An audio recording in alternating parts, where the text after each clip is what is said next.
मेरा नाम अस्मा है। मैं एक बहुत बदनसीब लड़की हूँ और यही कहना ठीक रहेगा। जिस बेटी की माँ मेरी माँ जैसी हो तो वो बेटी दर दर की ठोकरें ही खाती है। उसके नसीब में सुकून कभी नहीं रहता। खुदा बख्शे मेरे नाना जी को, जिन्होंने मेरी अम्मी जैसे दुनिया के 8वें अजूबे को जन्म दिया था। खुद तो नाना जी सारी जिंदगी बस नानी के गुलाम बने रहे, मतलब उनसे मोहब्बत करते रहे। इतनी के नानी के जाने के बाद नाना ने 12 साल अकेले काटे और फिर दुनिया से चले गए। लेकिन घर और दिल में नानी के बाद किसी और को जगह देने का ना सोचा। लेकिन हाय, ना जाने मेरी अम्मी किस पर चली गई थी, जो लगातार शादी ही किए जा रही थी। पहली शादी अम्मी की नाना जी की जिंदगी में ही हुई थी। अम्मी के पहले शोहर उनके खालाजाद थे, जो माशाल्लाह से नाना जी की उम्र की लाइन को टापने के लिए तैयार थे। मसला था जात बरादरी का, और नाना जी बरादरी के कुत्ते से अपनी लड़की को ब्याह सकते थे, लेकिन बरादरी से बाहर के हीरे से नहीं। तो इस तरह मेरी अम्मी की आंखों में ढेरों आंसू लिए अपने अब्बा की उम्र के पिया को सिर्फ 15 साल की उम्र में शादी हो गई। अम्मी की शादी के 1 साल बाद नाना जी गुजरे और अगले ही साल अम्मी के शोहर भी गुजर गए। लेकिन गुजरते गुजरते अम्मी की गोद में एक अदद अपनी औलाद डाल गए। अम्मी का पहला शोहर बुढ़ा था, लेकिन उसके बारे में सुना था कि बहुत खूबसूरत था और बुढ़ापे में भी खूबसूरत और जवान लगता था। इसलिए अम्मी के पहले शोहर से अम्मी की जो बेटी थी वो भी रज के प्यारी थी। अम्मी का पहला शोहर मरा तो अम्मी वापस अपने मैके आ गई, जहाँ अब उसकी जगह बराह नाम ही थी, क्योंकि मामू की शादी हो चुकी थी और उन मामू की बीवियां अम्मा को हरगिज घर पर रखना नहीं चाहती थी। लेकिन मेरी अम्मी भी फिर मेरी अम्मी थी। सबकी ऐसी किलास लगाई कि कोई भी उफ ना कर सका। लेकिन अम्मा की बदकिस्मती या मेरी बदकिस्मती कि एक दिन बड़ी मामी का भाई आ गया। बड़ा ही भद्दा और बड़ा अफ्रीकी लगता था, और ये मुझे उसकी शक्ल देखकर ही मालूम हुआ था कि कमीना ऐसा नजर आता होगा। खैर, मैं बात कर रही थी मामी के भाई की, उनकी तरफ रहने आ गया। उसकी बुरी नजर थी मेरी अम्मी पर, और उन्हीं दिनों मेरी अम्मा का इश्क अपनी मामू जात के साथ चल रहा था। एक दिन अम्मी अपने मामू जात के साथ मामू से तबीयत का बहाना करके निकली तो अपनी औलाद मामी के हवाले करके घूमने चली गई, और जब तक वापस आई शाम हो चुकी थी। अम्मी के मामू जात का घर रोड के साथ था, जबकि अम्मी का घर ढलवान से नीचे खेतों में था, और उन दिनों खेतों में मकई उगा रखी थी किसानों ने। अम्मा ने अपनी मामू जात को मना कर दिया घर तक छोड़ने के लिए, क्योंकि जहाँ से खेत शुरू होते थे वहाँ मामू के दोस्त की करियाने की दुकान थी, जहाँ शाम के वक्त के बाद दोनों मामू आकर दोस्त के साथ बैठकर गपशप लगाते थे। अम्मी को अगर मामू शाम के वक्त मामू जात अशरफ के साथ आता देख लेते तो तूफान आ जाता, इसलिए अम्मी अकेले ढलवान से उतर आई। लेकिन वही फिर मेरी और अम्मा की बुरी किस्मत, आज दुकान वाले की माँ की तबीयत ठीक नहीं थी, इसलिए दुकान बंद थी, तो वहाँ कोई बैठा हुआ नहीं था। रास्ता सारा सुनसान था। अम्मा डरते डरते दुकान की आगे से गुजरकर जैसे ही खेतों के बीच बनी एक पगडंडी पर दाखिल हुई, किसी ने उन्हें मकई के खेतों में खींच लिया, और वो खींचने वाला बड़ी मामी का भाई था, जो कब से अम्मी पर बुरी नजर डाले बैठा था। सारी रात मामू अम्मी को ढूंढते रहे और अलीना रोती रही, लेकिन अम्मी ना मिली। सुबह जब मौलवी साहब नमाज के लिए मस्जिद जा रहे थे तो अम्मी बेहोशी की हालत में उधर पड़ी मिली। मौलवी साहब ने फौरन से मेरे मामू को बुलाया, जो अम्मी को घर ले गए और बहुत मिन्नतें करके पैसे देकर मौलवी साहब का मुंह बंद करवा दिया, वरना बड़ी बदनामी होती। अम्मी को घर ले जाया गया, जहां मामी ने अम्मी के जिस्म को तो ढक दिया, लेकिन जैसे ही अम्मा होश में आई तो शोर मचाने लगी, और जब बड़ी मामी के भाई का नाम लिया कि उसने ये हैवानियत दिखाई है तो मामू गुस्से से पागल होकर उसे ढूंढने निकल गए। लेकिन तब तक वो रफू चक्कर हो चुका था, और कुछ मामी ने वास्ते देकर मामू की मिन्नतें करके अपने भाई के लिए मौजूदा गुस्से को ठंडा किया था, और उधर अम्मी का रो रो कर बुरा हाल था। मामी ने मामू को मशवरा दिया कि वो जल्द से जल्द अम्मी की शादी कर दें, और फिर मामू भी कोई रिश्ता तलाश करने में लग गए। अम्मी के साथ ज्यादती होने वाली बात को घर में ही दबा लिया गया था, इसलिए किसी को पता न चला। और जब बात फैली कि अम्मी के लिए मामू रिश्ता देख रहे हैं तो अम्मी के मामू जात अशरफ ने फौरन से रिश्ता भेज दिया।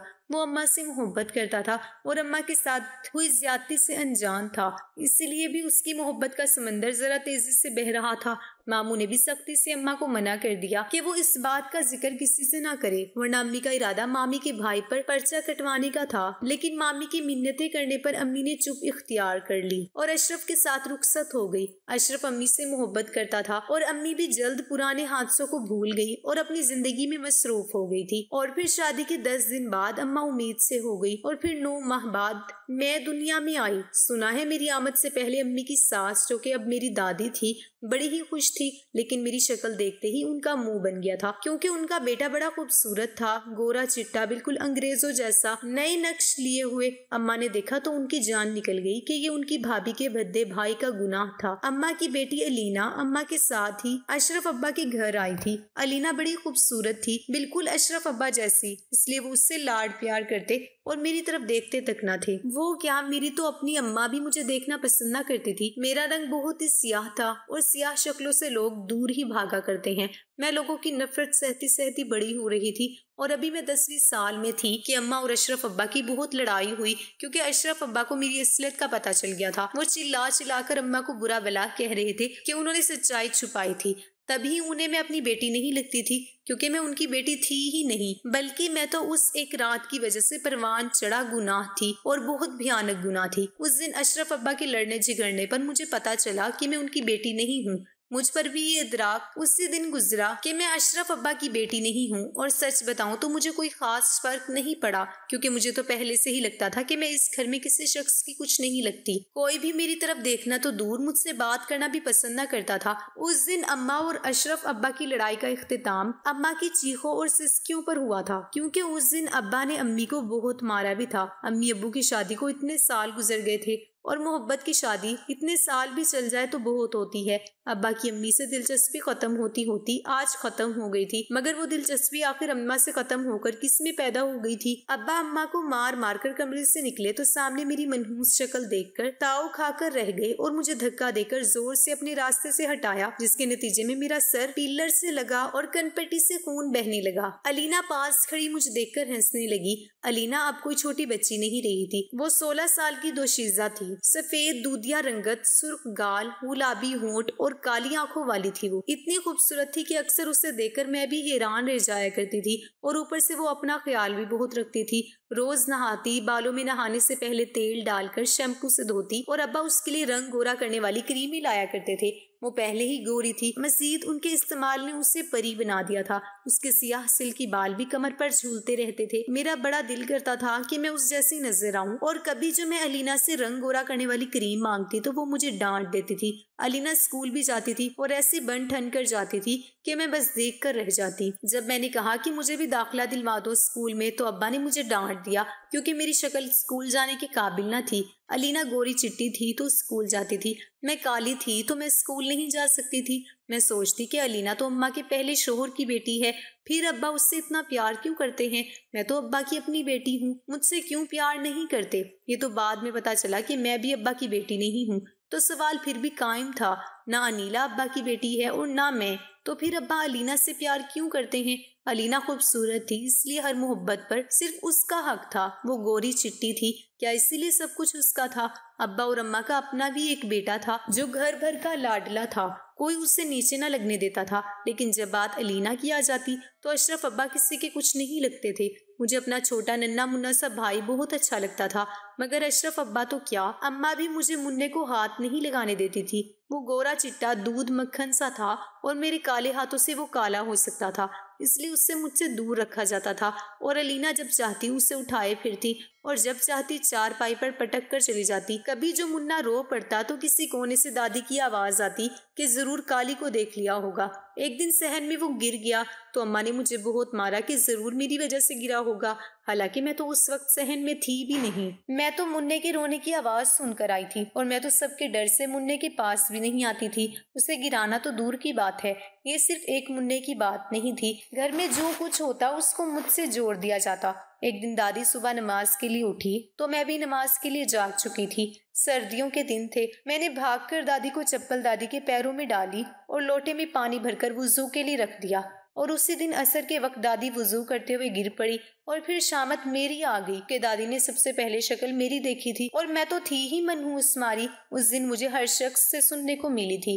ये मेरे लिए कोई नई बात नहीं थी। हर रोज कुछ ना कुछ मेरे सर डालकर मुझे तानों से नवाजा जाता था। मुझे जब से पता चला था कि मैं एक नाजायज औलाद हूँ और मैं इस घर में किसी की कुछ नहीं लगती, तो मैंने खुद को खुद ही एक कोने में छुपा लिया था, स्टोर रूम में, और वहीं सबके तानों से छुपी रहती थी। मगर कब तक छुप सकती थी? खाना खाने के लिए मुझे बाहर आना पड़ता, और वो खाना जिस बेइज्जती से मुझे मिलता था, मेरा मर जाने को दिल करता था। अब अक्सर अम्मा अब्बा की लड़ाई होने लगती और मौजू मैं ही होती थी। अब्बा मेरी तरफ तो देखना भी पसंद न करते थे, इसलिए अपना सारा गुस्सा अम्मा पर निकाल लेता था और फिर अम्मा मुझ पर निकालती थी।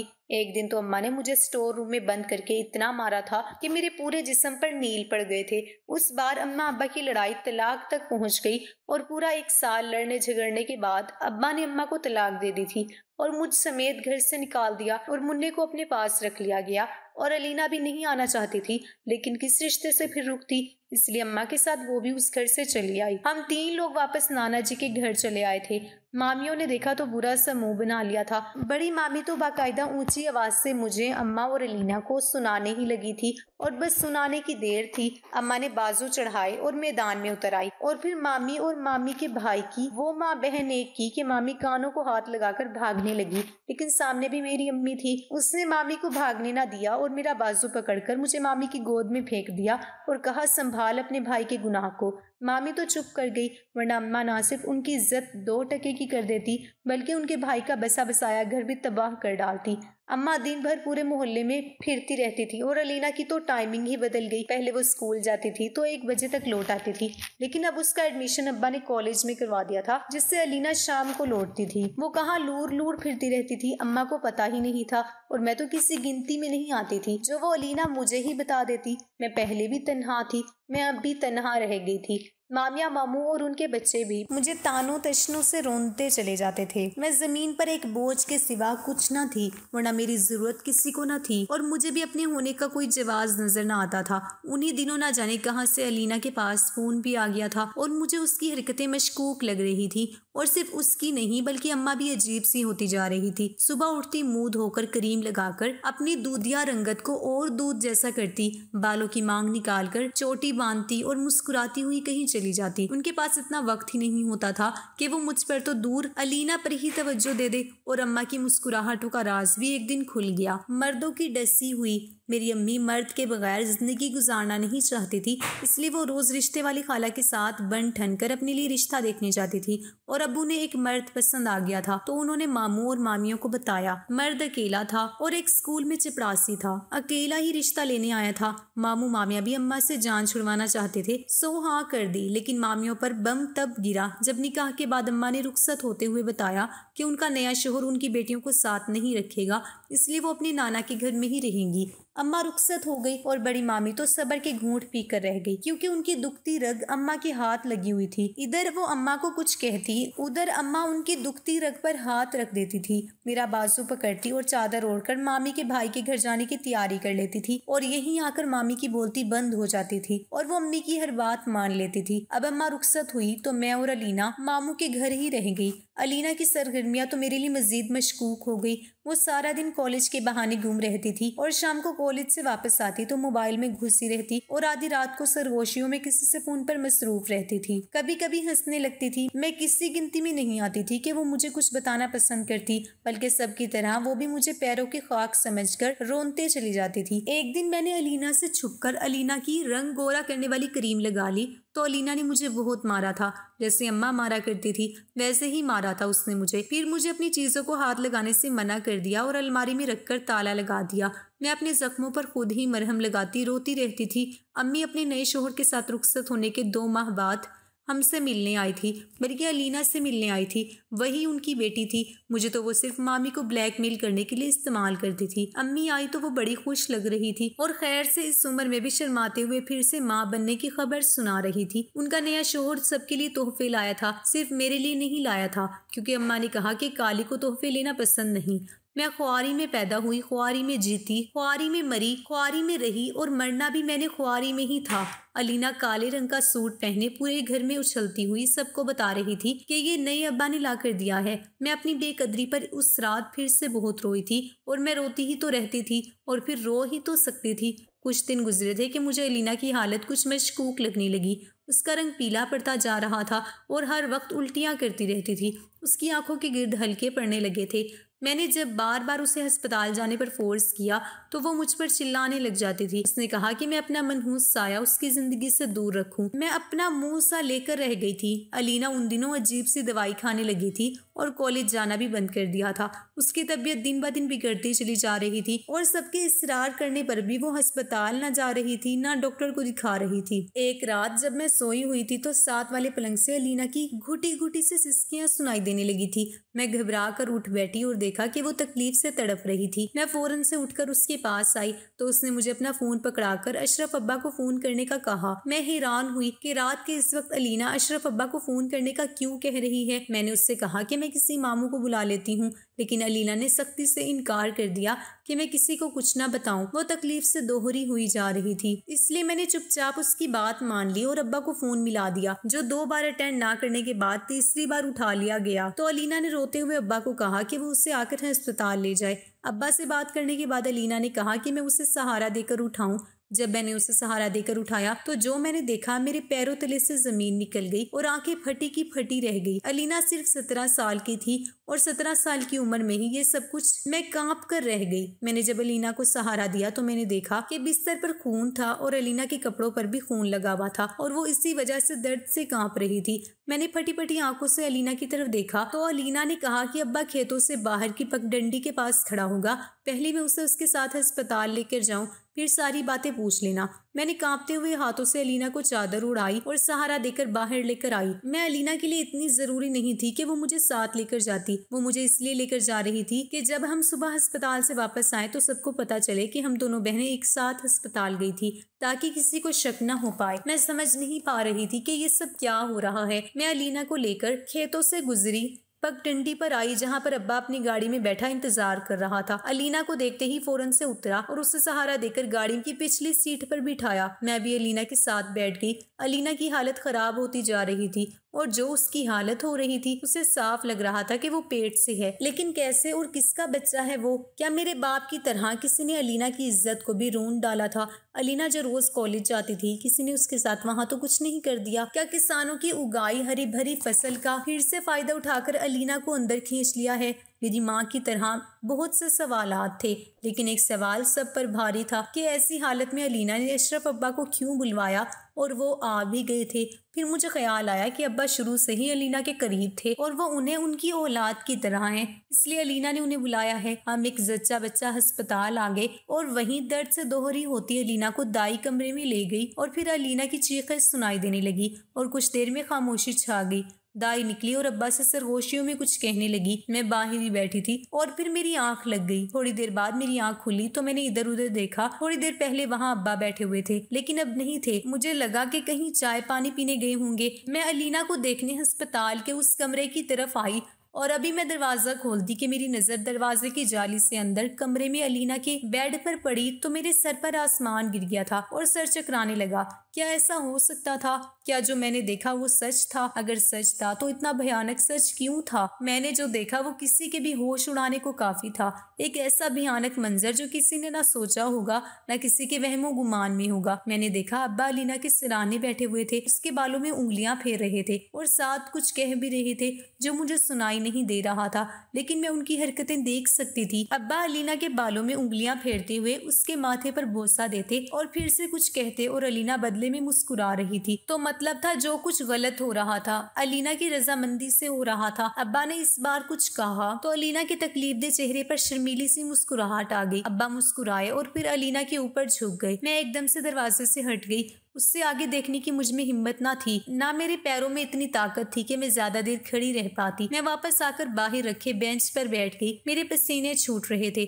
मुझे याद आया अम्मी और अब्बा के दरमियान अक्सर झगड़े रहते थे और अलीना खड़ी मुस्कुराती रहती थी और अम्मा की तलाक के बाद भी अलीना अब्बा से मिलती रहती थी। अम्मी और अब्बा के ताल्लुकात अलीना के जवान होने पर खराब हुए थे और फिर अब्बा ने अम्मा को तलाक दे दी और तलाक की वजह खुद अलीना थी। अलीना पर जो अब्बा इतनी नवाजिशें करते थे, दरअसल उसके हुस्न से अपनी आग बुझाना चाहते थे और इतनी सी उम्र में अलीना उनकी बातों में बहक कर मुकम्मल तौर पर खुद को उनके हवाले कर चुकी थी। वो जो कॉलेज के बहाने कई कई घंटे गायब रहती थी तो वो अब्बा के साथ घूमती रहती थी। जो इतना अच्छा मोबाइल, कपड़े और दूसरी चीजें थी वो सब अब्बा ने अलीना को दिलाकर बदले में उसकी खूबसूरती ली थी। मैं सारी रात बाहर पत्थर बनी बैठी रही थी और अगले दिन मैं अलीना के साथ घर आ गई। सबको बता दिया कि मैं अलीना को अस्पताल लेकर गई थी। मैं सब वैसे भी जान गई थी, इसलिए ना मैंने अलीना से पूछा ना उसने बताना पसंद किया। अम्मा शादी के 2 साल बाद एक अदद बेटे के साथ वापस आ गई थी। नए अब्बा से भी अम्मा की लड़ाई हुई थी और नए अब्बा ने अम्मा को तलाक देकर 7 माह के बच्चे समेत वापस भेज दिया था। अम्मा ने इद्दत के दिन नए अब्बा को कोसते गुजारे और फिर बच्चे को मेरे पास छोड़कर कहीं निकल जाती। और उन्हीं दिनों खबर मिली कि अशरफ अब्बा ने अपनी बहन की नंद से शादी कर ली है और शादी भी पसंद की थी। अलीना ने सुना तो पागल हो गई थी। उसका भरपूर फायदा उठाकर अब्बा ने उससे जान छुड़वाकर शादी कर ली थी। अलीना ने जाकर अब्बा को डराया धमकाया भी, लेकिन कुछ ना बना। और फिर एक दिन जब हम सुबह उठे तो अलीना बिस्तर पर नहीं थी, वो अपना सामान लेकर जा चुकी थी। अम्मा को असल बात नहीं पता थी, इसलिए कुछ दिन अलीना को ढूंढने में गुजारे, लेकिन वो ना मिली तो रफा दफा कहते सब अपनी जिंदगियों में मगन हो गए। अम्मा फिर से अपने लिए रिश्ते तलाश करने लगी थी और बिल आखिर उन्होंने एक बुड्ढे से शादी कर ली और अपना बच्चा मेरे पास छोड़कर चली गई। इस बार अम्मा की शादी लंबा अरसा चल गई। अलीना का कुछ पता नहीं था और यूं ही वक्त गुजर रहा था। मेरे मामू के बेटे मेरे हम उम्र थे, बेटियों की शादियां हो गई थी और मेरी जिंदगी अम्मा के बेटे को संभालते गुजर रही थी। मामी ने शुरू में बहुत कोशिश की मेरा रिश्ता करवाने की, लेकिन जो भी आता मेरी शक्ल देखकर मुंह पर इनकार करके चला जाता था और इस तरह मैंने जिंदगी की 37 बहारें देख ली थी जो मेरे लिए खजा थी। इस बार अम्मा की शादी इतने साल चल गई जिससे एक बेटा और 2 बेटियां लेकर अम्मा एक बार फिर तलाक लेकर आ गई। लेकिन अम्मा की बुढ़ापे में भी जवानी कम होने का नाम न लेती। उसने फिर से खाला को रिश्ता देखने का कह दिया। अम्मा को हमेशा की तरह आज भी मेरी फिक्र नहीं थी। मैं उनके लिए जरूरी थी तो बस उस हद तक कि उनके तलाक के बाद उनके बच्चे मेरी जिम्मेदारी बन जाते थे। इस बार अम्मा ने फिर से शादी कर ली और एक अमीर कबीर शख्स से शादी कर ली जिसने अम्मा को औलाद समेत कबूल कर लिया। अम्मा सिवाय मेरे अपनी सारी औलाद को साथ ले गई क्योंकि मैं एक बदसूरत लड़की थी जिसे उन्हें अपनी बेटी बताते हुए शर्म आती थी। यूं 3 साल और गुजरे और मैं 40 साल की हो गई और एक दिन अलीना वापस आ गई। अलीना के पास अपनी गाड़ी थी और वो सोने से लदी हुई गार्ड्स के साथ हमारे घर आई थी। मामियों ने जब अलीना को देखा तो उसके आगे पीछे फिरने लगी। अलीना ने कहा कि वो मुझे अपने साथ ले जाने आई है।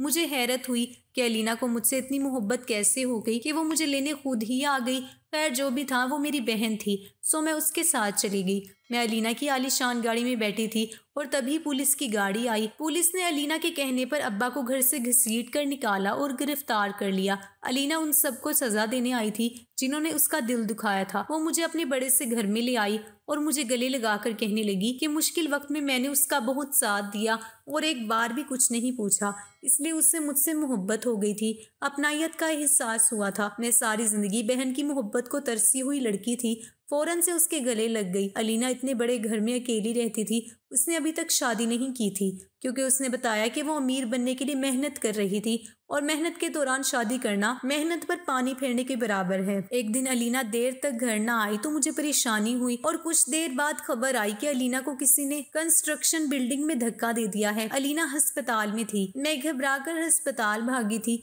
अलीना के बहुत से आज़ार डैमेज हो चुके थे जिसकी वजह से वो बोल नहीं पा रही थी और गूंगी हो गई थी। उसकी ये हालत देखकर मैं बहुत रोई, लेकिन फिर मैं हर तरह से उसका ख्याल रखने लगी ताकि वो जल्द सेहतयाब हो जाए और वो ठीक हो गई, लेकिन बोल नहीं पा रही थी। मैं उसके साथ इतने बड़े घर में खुश थी, लेकिन मेरे अंदर की लड़की को भी ख्वाहिश थी कि मेरी शादी हो और मेरा घर बसे। लेकिन 40 साल की होने के बावजूद मेरी शादी का कोई इम्कान नहीं था। मेरी शक्ल काली थी, इसलिए कोई मुझसे शादी ही नहीं करता था और जिंदगी इसी तरह से गुजर रही थी कि एक दिन अलीना ने इशारों में मुझे समझाया कि उसके पास एक ऐसी दवाई है जिससे मेरा रंग आहिस्ता आहिस्ता गोरा हो जाएगा। उन दिनों मुझे अलीना पर बहुत प्यार आता था और एतबार भी बहुत आता था, इसलिए मैंने खुश होकर फौरन से वो दवाई लाने का कहा और अगले ही दिन वो दवाई ले आई जो रात को खानी थी। मुझे थोड़ा अजीब लगा कि सफ़ेद होने की दवाई मुंह पर लगाने की बजाय पीनी क्यों है, लेकिन मुझे गोरा होने से मतलब था, इसलिए मैंने सब बातों को जाने दिया और अलीना की दी हुई दवाई रोज पानी में डालकर पी लेती और पीते साथ ही मुझे फौरन से नींद आ गई और सो गई। अगली सुबह उठी तो मेरी हालत कुछ अजीब सी हो रही थी, लेकिन मेरा रंग कुछ बेहतर हो रहा था। मैंने अलीना से जिक्र किया तो उसने इशारों में मुझे पुरसुकून रहने का कहा और फिर रोज यही होने लगा। मैं दवाई के 2 कतरे पीती तो मुझे फौरन नींद आ जाती और मैं सो जाती। अगली सुबह मुझे अजीब सा एहसास होता और रंग थोड़ा थोड़ा बेहतर हो जाता। मेरी हालत भी अजीब सी हो रही थी। मैं परेशान रहने लगी कि ये मेरे साथ क्या हो रहा है। तो अलीना मुझे तसल्ली देती। एक रात में इतनी थक गई थी कि दवा पीना भूल गई और उसके बाद जो मैंने देखा, मेरे रोंगटे खड़े हो गए। मैं जैसे ही सोने के लिए लेट गई तो मैंने देखा कि 3 मर्द और अलीना मेरे कमरे में आए। अलीना बोल पा रही थी। उसने मर्दों से बहुत से पैसे लिए और कहा कि जब काम खत्म हो जाए वो बता दें ताकि वो आकर ओरिजिनल क्रीम लगा दे, जिससे सुबह उठकर मुझे लगे कि मेरा रंग सफेद हो रहा है। मुझे उम्मीद नहीं थी कि अलीना मेरे साथ इतना बड़ा धोखा करेगी। उनमें से किसी एक मर्द ने कहा कि ये लड़की तो बहुत काली है। इस पर अलीना ने कहा कि तुम अपनी हिवस पूरी करने से मतलब रखो। क्या हुआ, काली है, लड़की तो है ना, और वैसे भी इससे अपना गवारापन बुरा लग रहा है। अब दूर हो गया इसका गवारापन और उसके बाद वो मुझ पर टूट पड़े।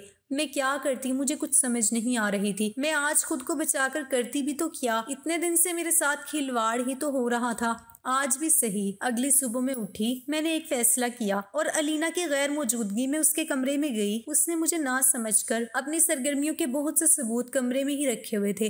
मैंने वो सब इकट्ठे किए और पुलिस के पास जाकर सब दे दिए, जिसके बाद पुलिस ने कार्रवाई की और अलीना के जिस्म फरोश गैंग को पकड़ लिया, जिसके बाद अदालत ने उन्हें सख्त सजा सुनवाई। उस सब के बाद भी मैं वहीं थी, अकेली खड़ी, और मुझ जैसी अकेली औरत की जगह दारुल उलूम थी, जहाँ मैंने पनाह ली। मेरा बाप और माँ दोनों अपनी जिंदगियां जी रहे थे, लेकिन मेरे बाप की एक रात की मस्ती ने मुझ जैसी बदकिस्मत को जन्म दिया था, जिसने सारी जिंदगी दर बदर ही होना था। यही मेरी किस्मत का लिखा था, जिसे मैं कबूल कर चुकी थी और अब दारुल उलूम में अपनी जैसी औरतों के साथ रह रही थी।